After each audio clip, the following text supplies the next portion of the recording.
that's today's news. CBS News on the Hour, sponsored by Progressive Insurance.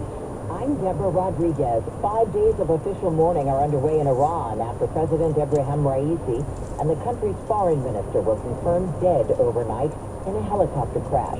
CBS News national security contributor Sam Vinograd. The supreme leader in Iran really calls the shots when it comes to foreign policy, the activation of its proxy forces in the Middle East and around the world, its approach to nuclear programs. So generally, I don't think globally analysts are expecting a major shift in Iran's policy around the world in light of the president's death. Raisi was a top contender to succeed the Ayatollah Khamenei, who has appointed the vice president to serve as interim leader until an election is held within 50 days.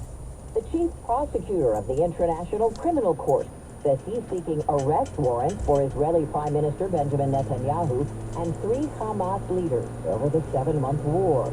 Reporter Robert Berger has reaction from Jerusalem. Israeli officials are outraged by this ICC announcement. One cabinet minister described it as a show of hypocrisy and Jew hatred, recalling Nazi propaganda. A court victory in the UK for WikiLeaks founder Julian Assange, fighting extradition to this country. Our correspondent Tammy McCormick. London High Court ruled U.S. assurances that he'd be treated fairly were unsatisfactory, and it gave Assange permission to appeal. This could drag out the case for years.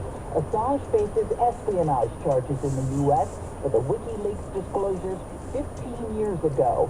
The U.S. claims he jeopardized national security.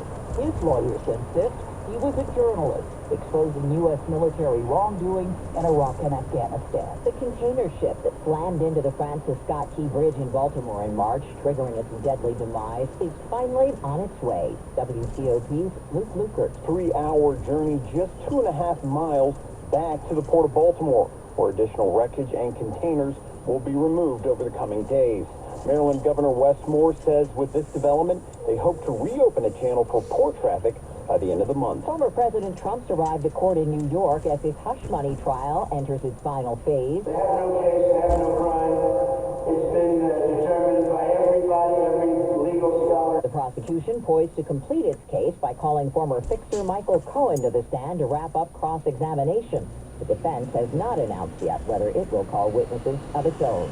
And Red Lobster has just released a statement announcing that after half a century, the company is filing for bankruptcy. This is CBS News. Well, that's today's news. I didn't hear any good news, did you? I didn't think so. I guess it's all about perspective. The glass is half full. Well, as always, I'd like to thank you again for coming along with me on these Dash Cam News adventures. You know the drill. Peace, love, and all that hippie jazz. Bye-bye, everybody. It's 50 degrees in Oakland, California.